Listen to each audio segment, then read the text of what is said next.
اب ہے نماز کسوف و خسوف. کسوف و خسوف کا معنی ہے سورج یا چاند کی تمام یا کچھ روشنی کا چلے جانا. ٹھیک ہے، کسوف سورج گرہن کے لیے اور خسوف چاند گرہن کے لیے.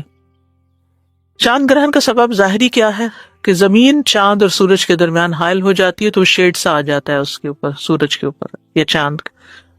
پھر تھوڑی روشنی چلی جاتی ہے، زیادہ چلی جاتی ہے. یہ دونوں اللہ کی نشانیاں ہیں اور ان میں تبدیلی آنا یہ بھی اللہ کی نشانی ہے. اور ان نشانیوں کے ذریعے اللہ اپنے بندوں کو ڈراتا بھی. سورۃ الاسراء میں آتا ہے وَمَا نُرْسِلُ بِالْآيَاتِ إِلَّا تَخْوِيفًا، تاکہ بندے جو ہیں وہ اللہ کی طرف متوجہ ہوں.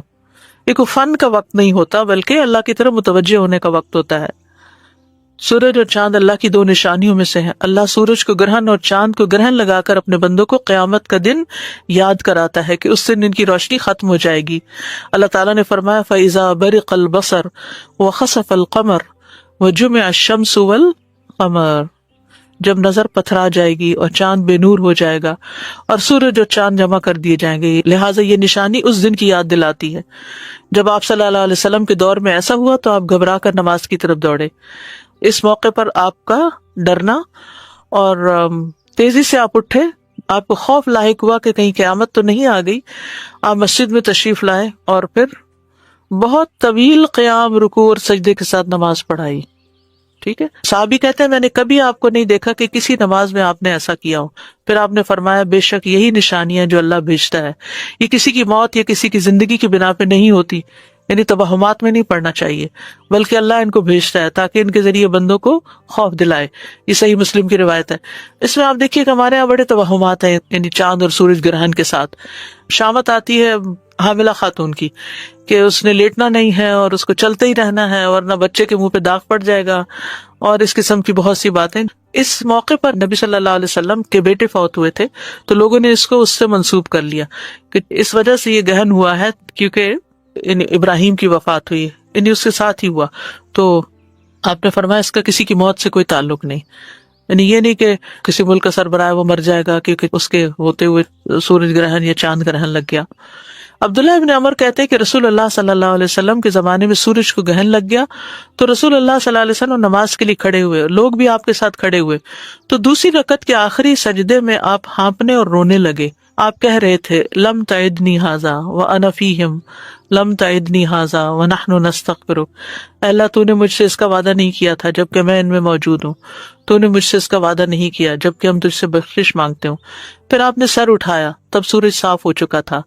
پھر رسول اللہ صلی اللہ علیہ وسلم اٹھے اور لوگوں سے خطاب فرمایا. پہلے اللہ کی حمد و ثنا بیان کی، پھر فرمایا بے شک سورج اور چاند اللہ کی نشانیوں میں سے دو نشانیاں، جب تم ان میں سے کسی کا گرہن دیکھو تو اللہ کے ذکر کی طرف دوڑو. اور آپ نے فرمایا کہ کسی کی موت اور حیات سے اس کا تعلق نہیں ہے، یعنی توہمات میں مت پڑھو. اور چونکہ آپ نے اس کا حکم دیا تھا پڑھنے کے لیے، لیکن پھر بھی نفلی نماز ہے، اگر کسی مجبوری سے انسان نہ پڑھ سکے تو کوئی بات نہیں. اس کے لیے اذان نہیں ہوتی لیکن اعلان ہوتا ہے ان الصلاۃ جامعۃ. اگر حرم میں کبھی آپ ہوں تو وہاں ان الصلاۃ جامعۃ کی آواز کے ساتھ نماز کے لیے بلاتے ہیں اور لمبی نماز پڑھاتے ہیں.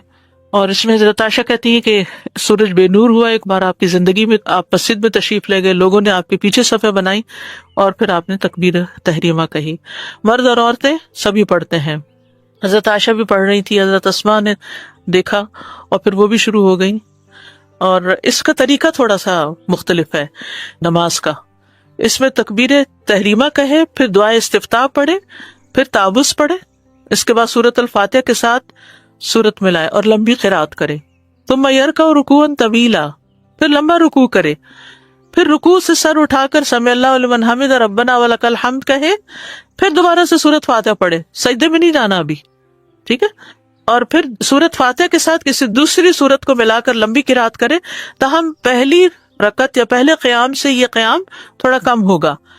پھر دوسری مرتبہ لمبا رکوع کرے لیکن پہلے رکوع سے قدرے کم لمبا ہوگا. پھر رکوع سے سر اٹھائے، ٹھیک ہے، یعنی رکوع بھی تھوڑا لمبا لیکن پہلے رکوع سے کم. پھر رکوع سے سر اٹھائے، کافی دیر کھڑا رہے، سمع اللہ لمن حمدہ ربنا ولک الحمد پڑھے، پھر دو لمبے لمبے سجدے کرے.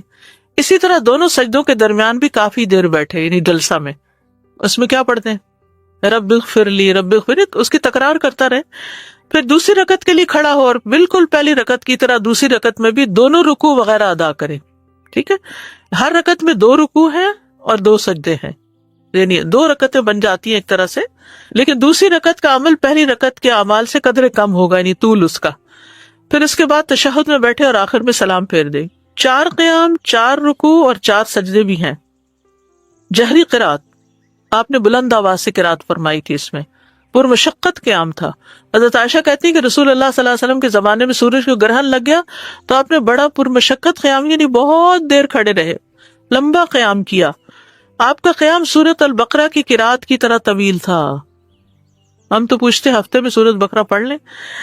اسماء بنت ابی بکر سے روایت، انہوں نے کہا کہ ایک دن نبی صلی اللہ علیہ وسلم تیزی سے لپک کر گئے. کہا ان کی مراد اس دن سے تھی جس دن سورج گرہن لگا ہوا تھا.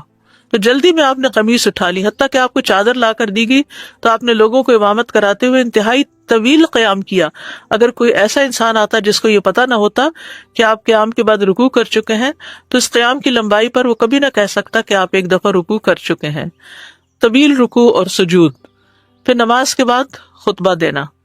گرہن لگنے پر کرنے کے کام کیا ہیں؟ ذکر، دعا اور استغفار کی طرف لپکنا، کثرت سے استغفار کرنا، تسبیح، تحمید اور تہلیل کہنا، عذاب قبر سے پناہ مانگنا.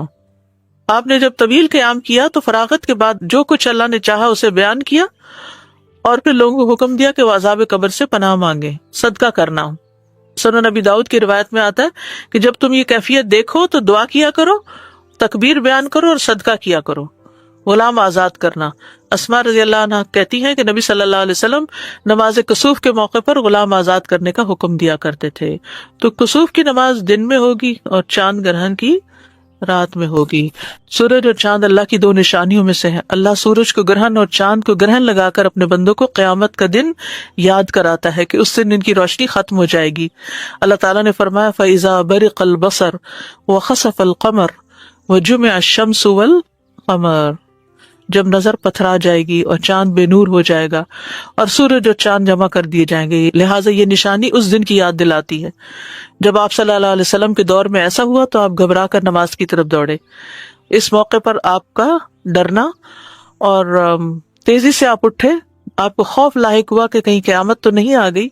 آپ مسجد میں تشریف لائے اور پھر بہت طویل قیام، رکوع اور سجدے کے ساتھ نماز پڑھائی. ٹھیک ہے. صحابی کہتے ہیں میں نے کبھی آپ کو نہیں دیکھا کہ کسی نماز میں آپ نے ایسا کیا ہو. پھر آپ نے فرمایا بے شک یہی نشانیاں جو اللہ بھیجتا ہے، یہ کسی کی موت یا کسی کی زندگی کی بنا پہ نہیں ہوتی، یعنی توہمات میں نہیں پڑنا چاہیے، بلکہ اللہ ان کو بھیجتا ہے تاکہ ان کے ذریعے بندوں کو خوف دلائے. یہ صحیح مسلم کی روایت ہے. اس میں آپ دیکھیے کہ ہمارے یہاں بڑے توہمات ہیں، یعنی چاند اور سورج گرہن کے ساتھ. شامت آتی ہے حاملہ خاتون کی کہ اس نے لیٹنا نہیں ہے اور اس کو چلتے ہی رہنا ہے ورنہ بچے کے منہ پہ داغ پڑ جائے گا، اور اس قسم کی بہت سی باتیں.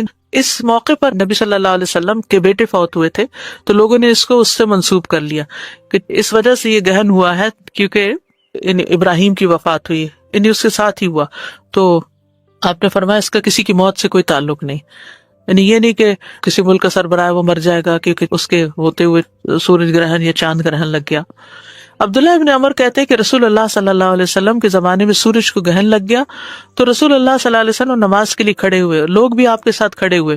تو دوسری رکعت کے آخری سجدے میں آپ ہانپنے اور رونے لگے. آپ کہہ رہے تھے لم تعدنی ھذا وانا فیہم، لم تعدنی ھذا ونحن نستغفرک. اللہ تو نے مجھ سے اس کا وعدہ نہیں کیا تھا جبکہ میں ان میں موجود ہوں، تو نے مجھ سے اس کا وعدہ نہیں کیا جبکہ ہم تجھ سے بخشش مانگتے ہوں. پھر آپ نے سر اٹھایا، تب سورج صاف ہو چکا تھا.